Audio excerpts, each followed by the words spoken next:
People try for devotional service, hardly everyone can reach that stage. And one who actually reaches that, hardly anybody knows me. He says in the same chapter in the Bhagavad Gita, what is that verse? 726 in Bhagavad Gita. Such a nice verse. I know everything in the past. I know everything in the future. I know everything in the present. And I also know all living entities. But then he says, me, nobody knows. So it's not easy to know Krishna. But Mahaprabhu has made it easy. He's made it easily available. In the process of pure devotional service. And when Mahaprabhu came, it was so easily available. Sometimes devotees ask, I've committed offenses to so many devotees and I'm not getting leprosy. I'm not getting bad reactions. So, what does that mean? Is that Chaitanya Mahaprabhu, when Chaitanya Mahaprabhu was here, when devotees committed offenses against other devotees, like Haridas Thakur was offended by Gopal Chakravarti, and Srivas Thakur was offended by Gopal Chapala, and Lord Chaitanya was also offended by Brahmananda Puri. So many, Ramachandra Puri, so many different offenses. And right after that, they got bad diseases and couldn't even associate with devotees. So, but also Mahaprabhu, if somebody was a little bit devotional and was serving the devotees so nice, he would bless them and give them love of God right on the spot. He would just look at them with a very pleasing glance, and by that glance they would attain pure love for Krishna. He could do that, because he's Krishna himself. Krishna can give you love of God like this, just 1 second. But he doesn't usually do that. So the offenses that devotees committed and the bhakti that devotees attained the reactions were so quick when Mahaprabhu was here. But since he left, the same process works, but it's slower. The reactions of offenses take time to catch up. And bhakti takes some work. Krishna's like, he's giving it freely, but he wants to see how eager we are for it. That eagerness is the soul's suffering in this material world. What is the real suffering? Sometimes we have physical suffering, we have mental suffering, we have emotional suffering, social suffering, political suffering, financial suffering, all kinds of suffering. But these things, according to Shastra, are just part of the material existence, and these are expected. But the real suffering is separation from Krishna. That is the real suffering. But if we have no taste for Krishna, then we can't really feel that separation. So we have to develop that taste, and when that taste comes, then we feel separation. When we feel separation, then our greed to get Krishna becomes stronger and stronger. And that greed is needed. So Mahaprabhu is teaching that process. He's not teaching rules and regulations. He's teaching spontaneous attraction to Krishna through the process of chanting the holy names of the Lord and associating with devotees in the mood of serving the devotees, in the mood of pleasing the devotees, in the mood of making friendship with devotees. This is Mahaprabhu's. So in Vedic culture, people were more personal, close together. When we come into Western cultures, people are more impersonal, more individual, less likely to make relationships just based on the principle of friendship. People make relationships based on, well, can I get something from this relationship? What's in it for me? Then the relationship is maybe established based on that. So that's more of an impersonal relationship. It's not about the person, it's about what I can get from the person. People get married also. What can I get from my husband? What can I get from my wife? You know, it's always like, what's in it for me? Well, bhakti's not like that. Bhakti is so nicely arranged that everything you need in life to fulfill all your desires perfectly and completely is found within the process of bhakti. But it's done in one simple way: please Krishna. Or be eager to hear about Krishna, be eager to serve Krishna, be eager to chant Krishna's name. Because these are forms of ways of pleasing Krishna. Prabhupada would say, sometimes when somebody is talking nicely about you, and you hear it, or somebody tells you, oh, this person was saying these things about you, you feel good, right? It is a nice feeling that comes with that. A type of, well, I might not even pride, it's actually natural. And so, then where is that coming from? Is that something foreign, something unnatural, something hard to know? It's coming from Krishna, because Krishna, when we glorify Krishna, Krishna is happy. He likes to get glorified. That's it, because he is worth glorification. I mean, when we get glorified, we may be worth it or we may not be worth it. But with Krishna, he's worth it, because everything in existence is actually coming from him. And everything that is auspicious is actually his energy. So everything about Krishna is glorifiable. So when Krishna hears, or when the devotee glorifies the Lord becomes pleased. Why? Because that's the perfect relationship. That's the perfect relationship. In this world we may glorify people because we might find some attraction to their qualities, or we might do it in order to get some benefit from that person. Something. It's still about me. So that kind of glorification doesn't really go deep. It doesn't attract the heart. It may stimulate the mind a little bit, but when we glorify Krishna, it goes to the heart. Because Krishna is in the heart, and the heart becomes happy when we glorify Krishna. So Chaitanya Mahaprabhu came to teach us how to glorify Krishna. And he made the point through so many different ways when he was traveling in South India. He was although he's the Supreme Personality of Godhead, he was stopping at so many temples.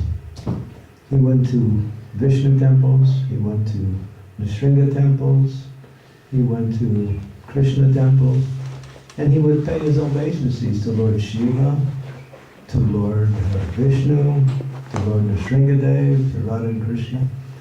It's mentioned in Chaitanya Charitamrita, all the different holy places that Chaitanya Mahaprabhu visited. He took the dust of the lotus feet of great souls there. He would take the Charanamrita of the deities, get the prasadam of the deities, offer prayers to the Lord. Mahaprabhu was teaching and also showing by his own mood of devotion that although he's Krishna, he's showing that he's worshipping himself in different forms. And he was finding great pleasure within that. He didn't need to do that, but he did it. Not because he was only teaching, that was part of it, but he was also finding great happiness in doing that. Because when we glorify the Supreme Personality of Godhead, or offer something that is glorifiable, we feel happy. It's natural. Just like paying obeisances. Paying obeisances is so nice. It puts you in your position. Because when we're in that position, we're in the right position. As soon as we stand up, we're in the wrong position. That's our position. Because that attracts the mercy of Krishna. And that shows that, yes, I am at your lotus feet. I am offering you prayers because this is what my soul is hankering for, to glorify you, to offer my obeisances. That's why Krishna says in the Bhagavad Gita, he says it twice, Vandana Bhavamat Bhato, Mam Yuji Mam Namaskuru. Think of me, chant my name, worship me, glorify me, pay your obeisances to me, serve me. He says it so many times, but it's not about him, it's about us. He wants us to gain the happiness that we're looking for through service and glorification of Him. And so that's Krishna consciousness. The rules and regulations we follow are simply to get us away from the material consciousness, that's all. They just, don't do this, okay. Yeah. Eat prasadam, don't eat bhoga. Like that.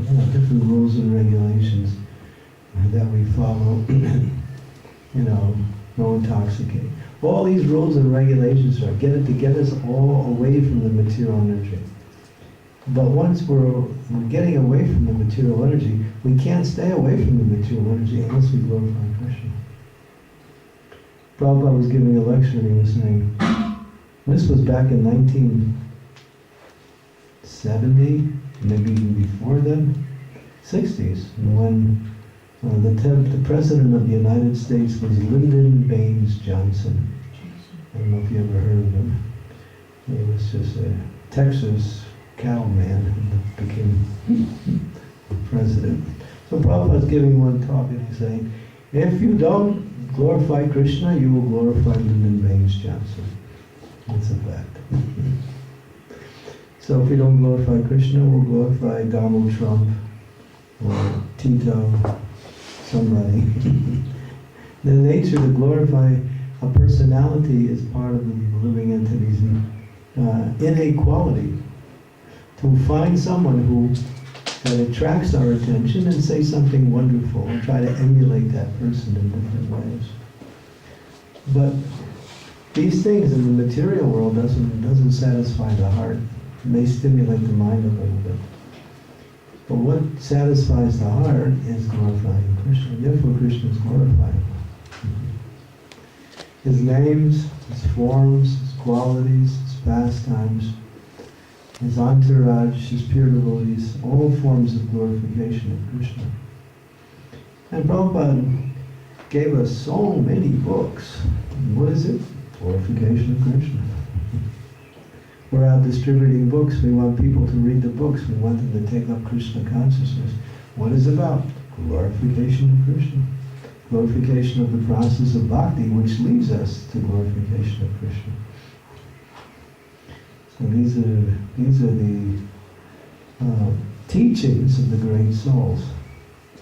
So bhakti really is fulfilled on that platform.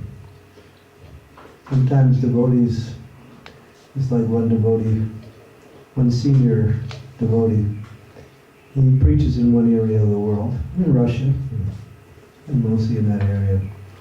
And so he has many disciples, and he's also seen as a very, great devotee, one of our ISKCON sannyasis.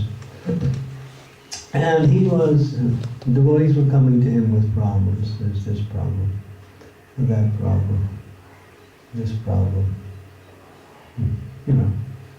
The world is problematic. There's always problems. And so he was thinking, there's so many devotees are coming to me with problems. So what I'm going to do is that for the next year, every class I give, I'm going to talk about glorification of Krishna and chanting the holy names. That's all. And then for a whole year. He told me this personally. And then he said, I did it for a whole year. And all I talked about was the holy name and the importance of glorifying Krishna and how to glorify Krishna. And the problems reduced, at least the people who came to me with problems reduced more than 50%.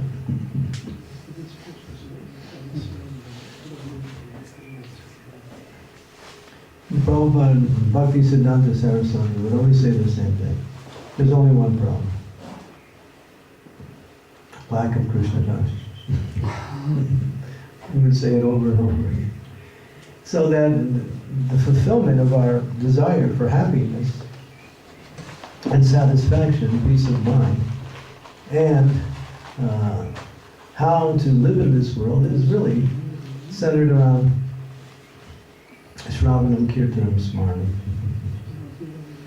to hear about Krishna, to talk about Krishna, and to glorify Krishna, to remember Krishna. Krishna was with his cowherd friends in Vrindavan, and he just killed a demon. Krishna killed so many demons, and for him it was easy. He killed demons like people, drink water. So easy, nonchalant. So his cowherd friends, and they're all thinking, Krishna's, he's one of our friends. But he's probably one of our best friends. But how does he do it? I mean, he's just a boy like us. And sometimes we beat him in wrestling. How is he doing it? So they came to Krishna and they said, they all got around Krishna. Hey, Krishna, you just killed that big demon. How do you do that? Krishna didn't say anything. He remained quiet.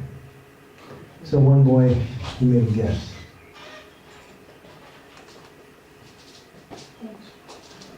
Oh.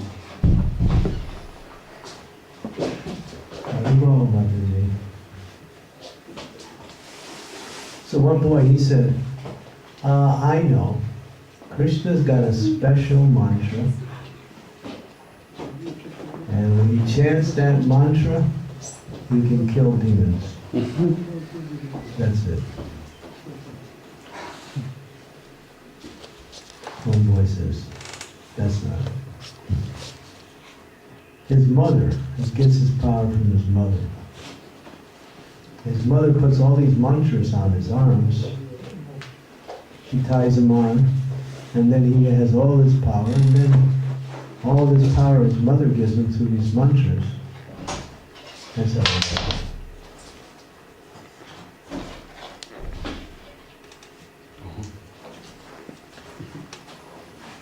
Another boy says, I don't think so. So they're all guessing. Krishna's standing there just listening. Finally, Krishna says, you want to know? Yeah. Okay. When I was born, my father, he invited this very great saint to come and see me and talk about my birth chart. His name was Candramauli. And he said, privately to my father, if he's going to disturb, I'm not going to talk. So he should stop disturbing.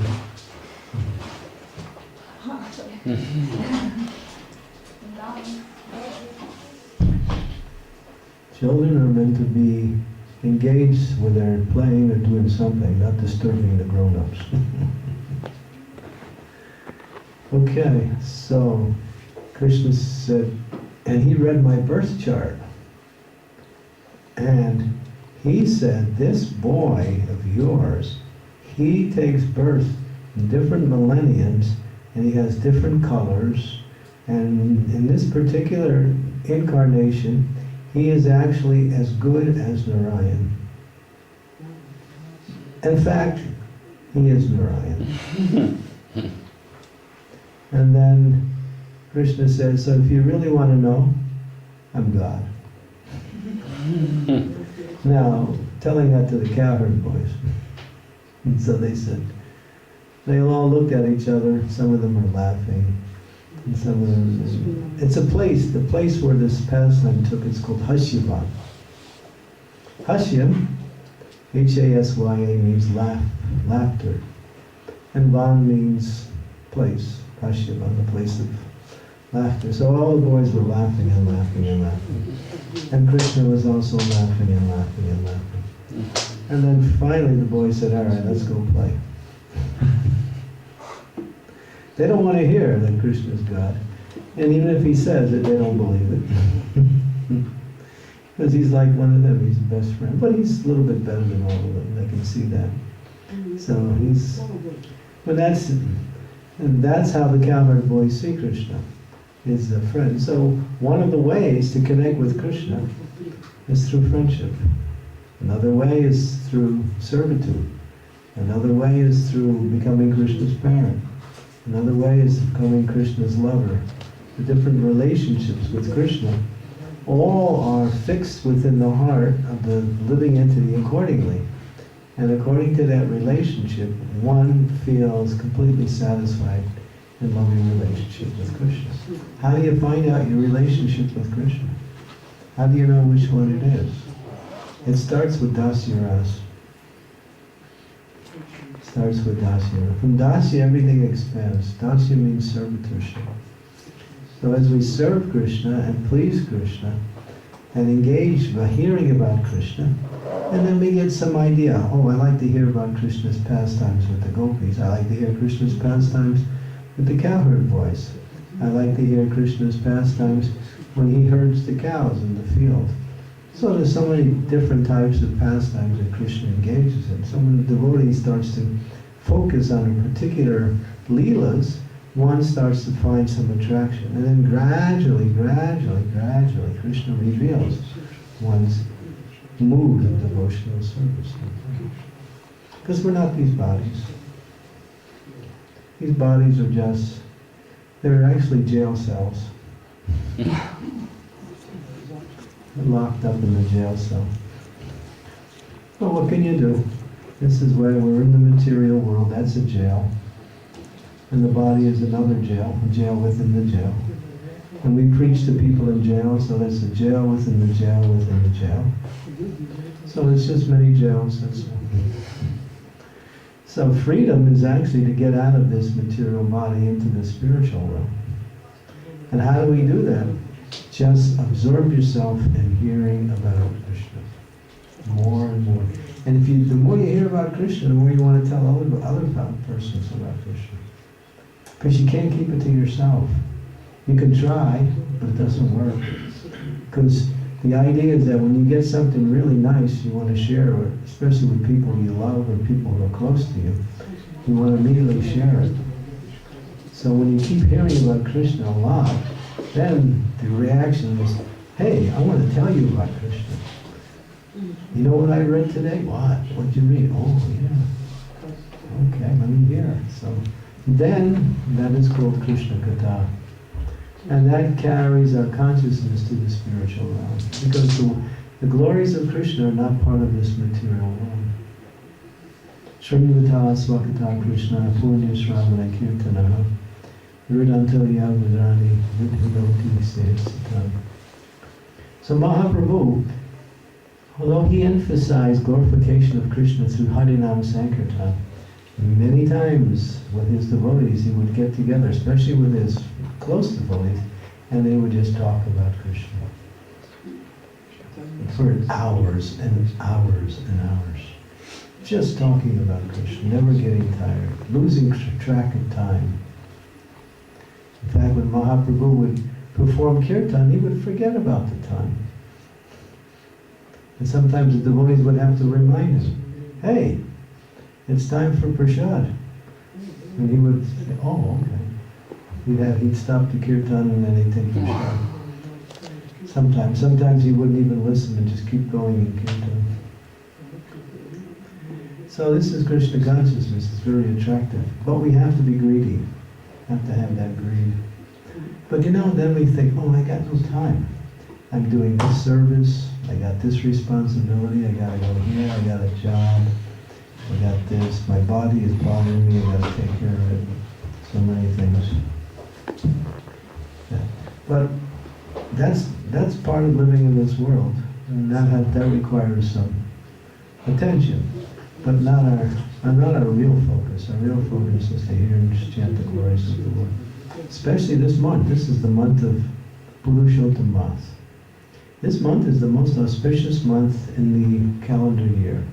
In fact, it doesn't come every year. It comes every 27 months. Almost 28 months. It's according to the lunar calendar. So it takes about 3 years for the lunar calendar to get through behind on the solar calendar 1 month. So when that 1 month behind, after almost 3 years, then they add another month. So, and that is called Purushottam Mas. And Krishna personally designated that month as his month. It's even more important than Kartik. It's mentioned that way. We revere Kartik. Kartik is so auspicious. The glories of Kartik are mentioned throughout the Shastras. But compared to Kartik, Purushottam Math is way beyond that. Way beyond that. In fact, when Krishna came to see the Pandavas, when the Pandavas were exiled into the forest, and they were there, and they were suffering from their exile. And so they asked Krishna, why do we have to suffer? What did we do to get this suffering? Krishna said, just 3 months ago was Purushottam Mas and you missed it. Because you failed to honor Purushottam Mas, you have to suffer. Draupadi asked, well, why did I have to suffer so much? Krishna said, in your last life, you were a young girl. And you were born in a family, and your father died. You had no one to take care of you. And you prayed to Lord Shiva to help you. Lord Shiva appeared to you and started to talk to you about Purushottam Mas and the glories of practicing Purushottam Mas. When you were listening to it, you didn't believe Lord Shiva. You thought he was exaggerating. You told him, this is not true. What you're saying is not true. Shiva got so angry and just left. He said, because you were a lady, I'm not going to curse you. So he left, and therefore she had to suffer so much because she offended Purushottam Mas. So this month is very auspicious. Extra chat, hearing about Krishna, more rounds, more chanting, more reading of the Bhagavatam, especially Bhagavad Gita. So this is the opportunities. These special months really inspire us to go deeper into Krishna consciousness. And Mahaprabhu is always inspiring us for kirtan more and more. Fortunately, kirtan is taking hold in our movement, and kirtan is becoming a feature everywhere in the world now. And it's growing and expanding exponentially everywhere. But still, we don't hear and chant the glories of the Lord enough. Because Bhakti Siddhanta Saraswati says, one must accompany Krishna Kirtan with Krishna Katha. He says, Krishna Kirtan without Krishna Katha is like Krishna without Radharani. So, he says the absolute truth contains both these. They feed each other. One day, Krishna was playing with the gopis, and they decided to play a game. The game was hide and seek. How many did you play that when you were kids? I think every kid in the world played hide and seek. So there's one person she has to hide her eyes. So Radharani had to close her eyes and hide, and then all the gopis and Krishna went hiding in different places.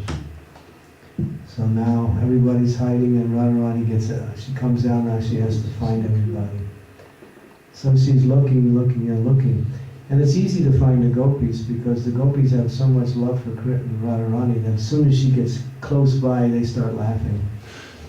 They can't contain their laughter, and then she catches them. So she catches all the gopis that are there. But now she has to catch Krishna. Can't find him anywhere. She's looking. And when she gets close, he goes to another place and hides. So he keeps moving. And she can't find him anywhere. So she's becoming a little bit, more determined. I gotta catch this rascal. So she decides to use the ultimate weapon. She starts chanting Hare Krishna, singing it so beautifully. Radharani is noted for her singing. One of her 25 qualities, it's mentioned that she's expert in singing and dancing, especially her singing. Singing and cooking she's very good at. So she sings so sweetly, and all of a sudden Krishna can't move. And what is she singing? Hare Krishna, Krishna Krishna, Hare Hare, Hare Rama, Hare Rama, Rama Rama, Hare Hare. It wasn't like that, but it was the song. She was singing the Hare Krishna mantra nicely. And then for Krishna, he's frozen, can't move. She's got him. He's stuck. Then she catches him. She said, I caught you. He says, you cheated. That wasn't fair, you cheated. She said, no, you just don't like to lose, that's all. So these are pastimes of Krishna with the gopis, Krishna with the cowherd boys.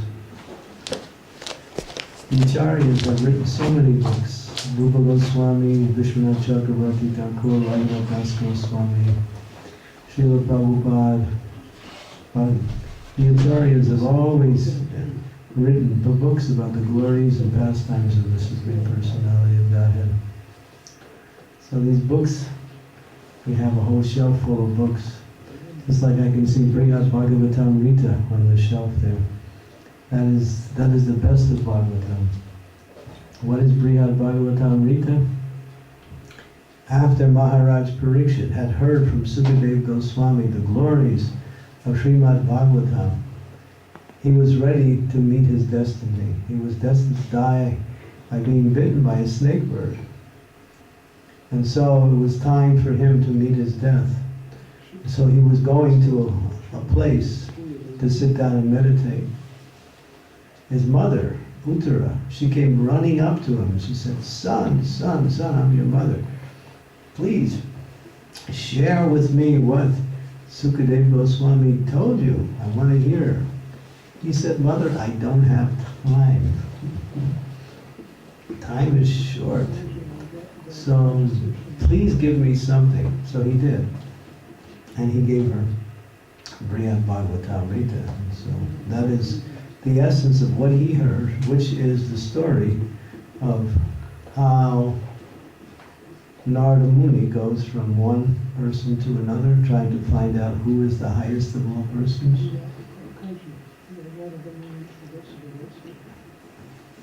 And each person he approaches says, Narada, I'm not the highest. And they glorify another person. And then Narada goes to that person. And that person says, I'm not the highest. And they glorify another person. So he's going, finally, he goes all the way up. He starts off with a king, and then a Brahmana. And from a Brahmana to Indra. From Indra to Brahma. From Brahma to, who was next? From Brahma, after Brahma to Shiva. Shiva, right, yeah, Shiva, thank you. And from Shiva, after Shiva, he went to Prahlad. From Prahlad to Pandavas.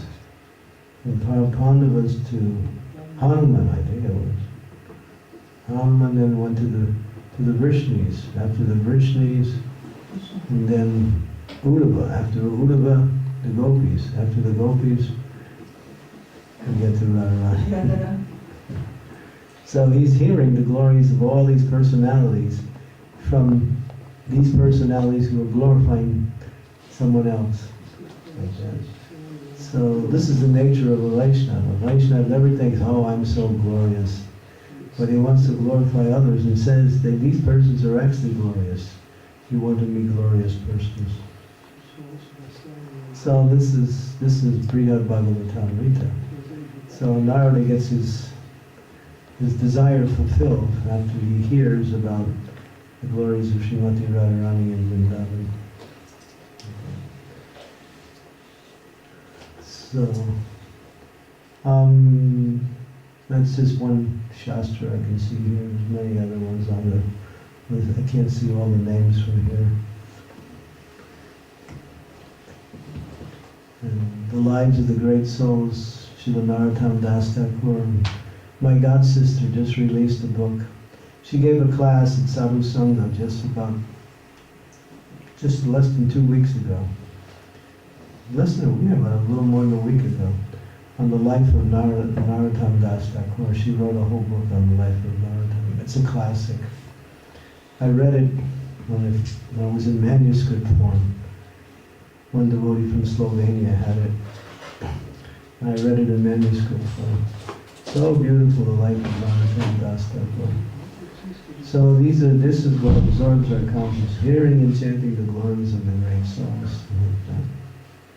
Mahaprabhu had 3.5 intimate associates. And these intimate associates was Ramananda Roy, Sikhi Mahiti, who was that other person? His close secretary. Sarup Damodar Goswami. Yeah. Okay. And he would discuss intimate pastimes with them about Krishna and Vrindavan. So Mahaprabhu made a lot of his time doing that. And the rest of his time he was usually spreading the Sankirtan movement, going from place to place, doing Harinam Sankirtan. So this is our movement. What does this world have to offer to us? Just a lot of work, that's all. We work until we can't work anymore, and then we have to sit down and fix our body after it's all broken from working the whole life.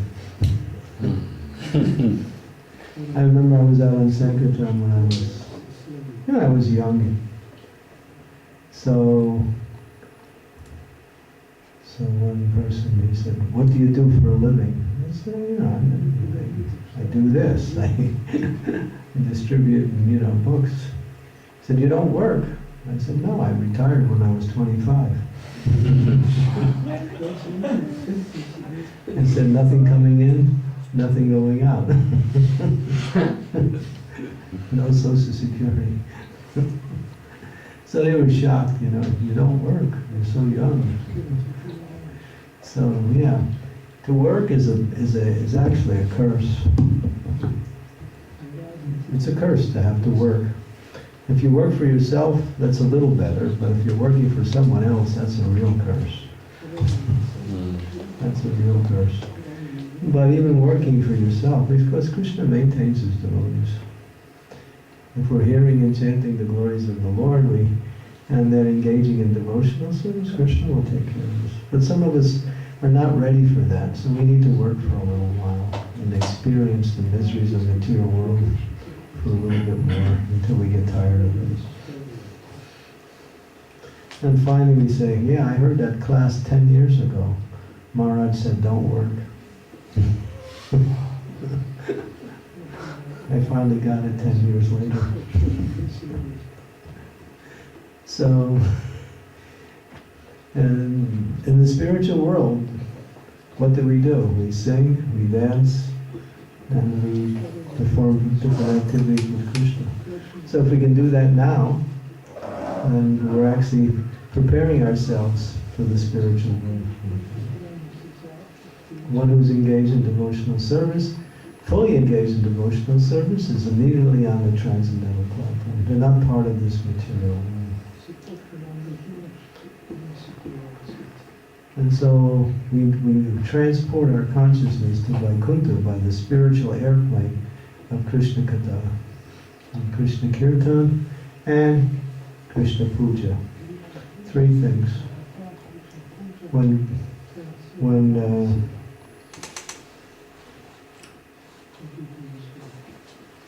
Chaitanya Mahaprabhu was at the house of Advaita Acharya, right after he took sannyas, he went to Shantipur and stayed there for more than a month. And for the whole month, the whole day, they would just talk about Krishna, and then at night they would have kirtan. All day was Krishna Katha and Krishna Puja, serving the deities, sitting just chanting. And then Prabhupada writes in the purport, in our Krishna consciousness movement there are only 3 things. Hari Kirtan, Hari Puja, Hari Katha. That is all. To worship the Lord, we have our duties, deity worship, different forms of worship. To hear about Krishna's pastimes, to speak about Krishna's pastimes, to chant his name, to dance. Sometimes we have to do an email, but not all day. Facebook. I have a Facebook page, but which I've never seen. Because somebody runs it for me and they put stuff on it. So I don't even know what's on there. Maria from Boston. No, it's Vishnu Priya runs it, Oh. from Croatia. She's in Germany now. I don't know. So, you know, people have so many things to do. So, but if devotees come together and just live together in communities and start to work together, then you can support each other. You don't have to go out and work so much. Grow your own food, live simply. Croatia's nice for farms. It's a good farm country. A lot of nice farms, good farmland. You can grow a lot of nice stuff here. I was with Divya Prabandha just the other couple of weeks ago. He took me to his farm. I was shocked. All of the stuff that he's growing everything. The whole grocery store full of vegetables. Everything's there. Spices, grains, everything. Vegetables, various types of things, the whole land. And he goes out in the morning, works a little bit in the farm in the morning. Family helps out. A few people that work every day. But nobody wants that lifestyle anymore. They think, just go to work, get some money, and I can buy something in the store. But living on the farm is healthy, and the food you get is 10 Prabhupada said the food that you grow on your farms is 100 times more nutritious than the stuff you buy in the stores. And that's a statement by Prabhupada. Milk, cheese, all these things. And simple living, and then we have time for Krishna Katha. We have time for associating with devotees. We have to go working in the factories and the shops and stuff like that. We go to the cities. It's like Zagreb. I've been coming to Croatia for the last 16 years now, since 2002. And Zagreb has changed so much. It used to be just a little big city. Now it's a metropolis, you know. People from all over Europe are coming now and starting big investments. Corporations are opening. So many people. It'll become another noisy, polluted, crime-ridden city after some time. Commercialism, economicism without spiritual foundation just breeds crime. That's all it does. Breeds dissatisfaction, breeds anxiety, stress. Work, work, work.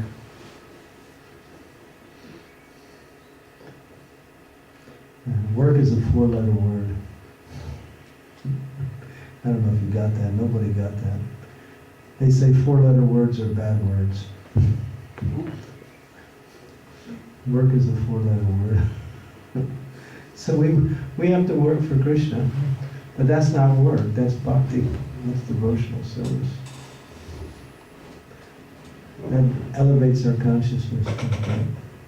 And then at night we come together and have nice kirtan and talk about Krishna. Talk about Chaitanya. We don't want to talk about Krishna, we can talk about Gaura. We want to talk about Gaura, we can talk about Nrsimhadev. And we'll talk about Sringadev, we'll talk about Ram. So there's always some leelas, some pastime, some form of the Lord that attracts the devotees. So this is our life. Krishna consciousness. Mahaprabhu has made it easy.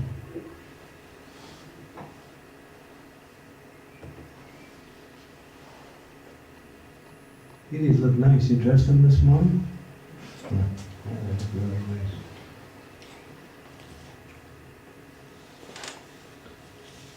Mahaprabhu doesn't have a certificate in his hand asking you to sign this so you can get a job.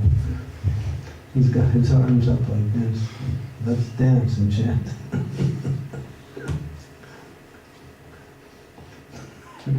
So that's...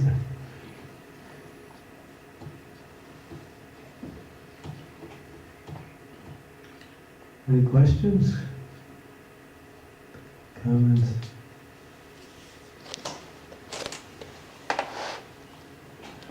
I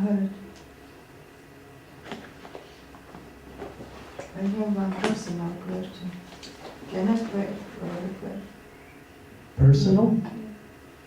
Not really good for general audiences. It has some philosophical points to it? No, no. Okay. I just look at my For later. Yes. Maharaj, how is it that this is said a simple process, you just chant nicely Hare Krishna, you take prasadam and so on, just this. So you get the simplest process, but it gives the highest result. How is it? Why is it so? Shouldn't we do the most difficult to get highest result? Well, it's difficult to chant Hare Krishna, isn't it? For some of us. You wake up in the morning, you think, oh, 16 rounds. I did that yesterday.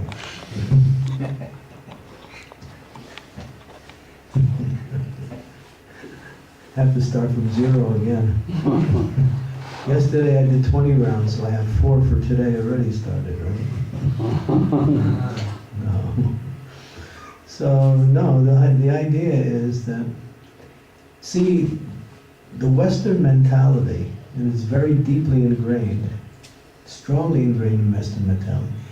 Life success means getting things done, doing things.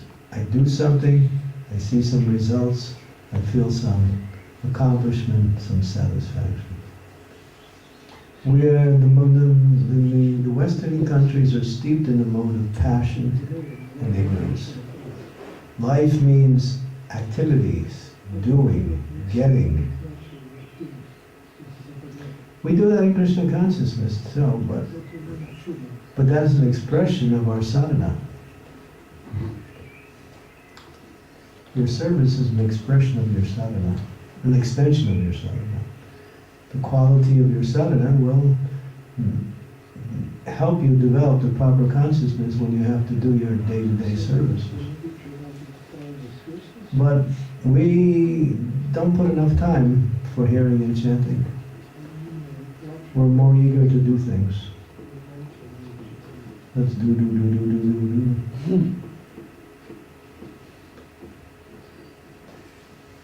And just like Santipur Maharaj started this japa retreat back in the early part of the century, around 1990s, 99, 2000. He started this, let's get together with devotees and just have days for chanting. So then he started with, days for chanting, 32 rounds like that, inviting people to do it all together. And then he did it for a week, and then 64 rounds. Some of the days were 64 rounds. So I went on one, and 2008 was my first one in America. And then we were chanting 64 rounds. So, and the idea was that in the morning we would meet, have class, discuss chanting, and then throughout the day we would just chant. Just chant. And prasadam was there if you wanted it too. And so at the end of the day, you come back at night and give some report on the experiences. And the main point was, at what point in your japa did you actually start to really feel the japa flow? In other words, and then it became just nice. And then you just started feeling it. So some devotees said, well, it happened on the 40th round. Then I started to really feel like I'm really chanting. It happened on the 20th round like that. So everyone had a report like that. And I remember I chanted 73 rounds that day because when I got to 64, I was thinking, let's keep going. And one devotee chanted 128 rounds. He chanted double that day. So Prabhupada's original instructions to us was chant 64 rounds a day. But the devotees didn't want to do it and said they couldn't do it. And Prabhupada gave compromise and said 32, and then he said 16. But he said no less than 16. Bhaktisiddhanta Saraswati had his devotees who were preaching chant 16 rounds, but the devotees who stayed in the temple who weren't preaching, they had to chant 64 rounds. Anybody who stayed inside the temple, didn't go out, had to chant 64 rounds. Those who went out for preaching because he wanted to spread the move, they could chant 16 rounds and spend the rest of their time preaching. That's where Prabhupada got that from, 64. So, yeah, so when we, if you emphasize hearing and chanting, you'll get a taste for it. If you emphasize, whatever you emphasize in Krishna consciousness, you'll get a taste for that. So we develop a taste when we really absorb ourselves. And then it's easy. We want that taste. It's called ruchi, sweet taste. Sweet. Yeah. But in our society, we are a little bit imbalanced. We put too much emphasis on doing things and having projects and getting work done, but not enough time for hearing and chanting. So some devotees have come on their own and started their own programs of hearing and chanting. When you live in the temple, you know, temple has so many activities that has to go on. But still, there should be sufficient time for hearing and chanting. Prabhupada said in the morning and then in the evening. Full morning program, full evening program. And during the day we do our services. So it's easy when we emphasize hearing and chanting. But the taste will come through practice.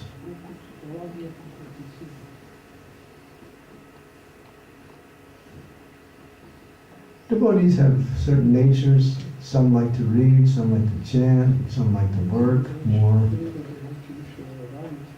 Everyone has a particular nature.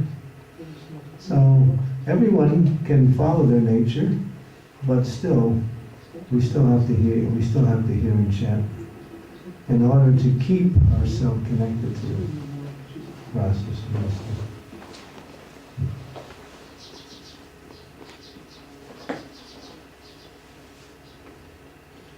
Prabhupada makes this point in the Bhagavatam.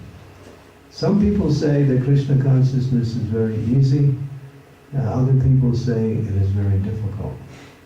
So what is it? This is in Bhagavatam, 4th Canto, 8th chapter, verse number 30 in the purport. You can read it. And Prabhupada, finally, at the end of he discusses a few points, and he says, and for those who are not determined, the process is difficult, and for those who are determined, the process is easy. So basically he says, determination is the feature that makes it easy or difficult. So then then the next question comes, well, how do you get determination? Determination comes with association with devotees who have that quality, who are determined. And another feature is when we give up material sense gratification, our determination in Krishna consciousness becomes stronger. Because if we're playing both worlds, we're trying to enjoy the material world and practice Krishna consciousness, we can't stay determined in Krishna consciousness.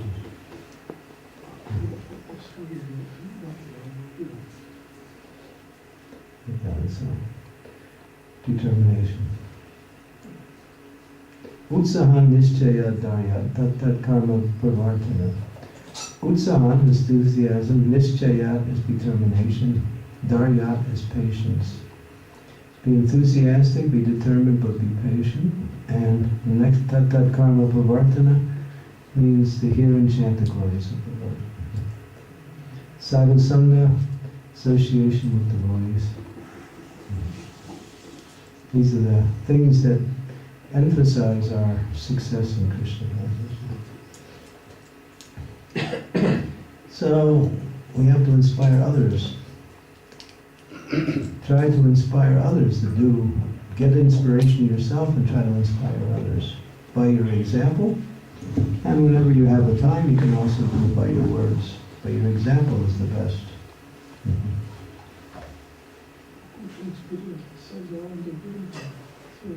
There's so many examples in our movement.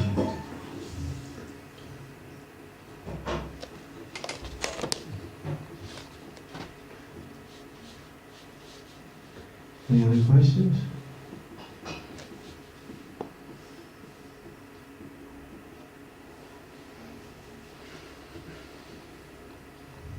Hare Krishna Maharaj. Thank you for this nice lecture. I have a question. Sometimes we take in Krishna consciousness also from we see zdravă zăvătul. Taking for granted. For granted, yeah. Huh? For granted, to take Krishna consciousness and for granted. Don't. Yeah, It's a gem. If you have something precious, you keep it close to you and you don't allow anybody to steal it from you, or you don't misuse it, neglect it yourself. If you have a diamond ring and you don't wear it, you want to put it in a place where it's safe. Nobody will steal it, it doesn't get lost. Anything valuable is kept very secure. So, to get bhakti is, in this age it's a little easy because of Mahaprabhu, but still it requires the mercy of Mahaprabhu's devotees. It comes by the mercy of the spiritual master.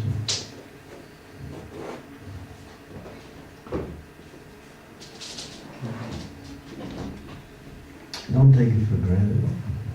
Take it.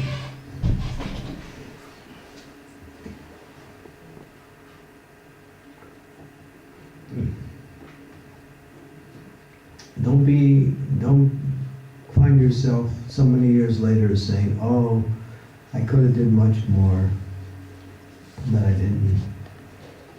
Don't look back and lament about how you wasted your time. Time is right now. Take advantage of the time.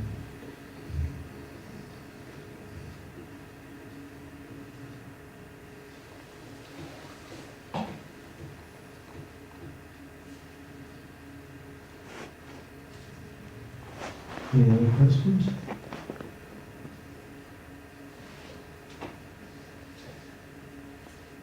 Are you just still distributing books here? Yeah? Assisting Srila Prabhupada. Good. There's a person, I'm always hearing stories about his amazing book distribution. He's just fearlessly distributing books in places that people would be afraid to even go into. Countries that are like, you don't even, go there because they'll lock you up if they catch you. There he goes. Somebody was telling me just the other day, you're out distributing books and you distribute a few books, then you run back and change your clothes into another. Then come out with new clothes on. Distribute for more, then go run back and change your clothes again. What country was that? That is in Turkey. Turkey, yeah. That's right, the turkey lady, Turkey. Amazing. You're guaranteed to go back to Godhead if you do that. No question. Even if you don't want to go, you'll go anyway. Prabhupada will come and get you personally.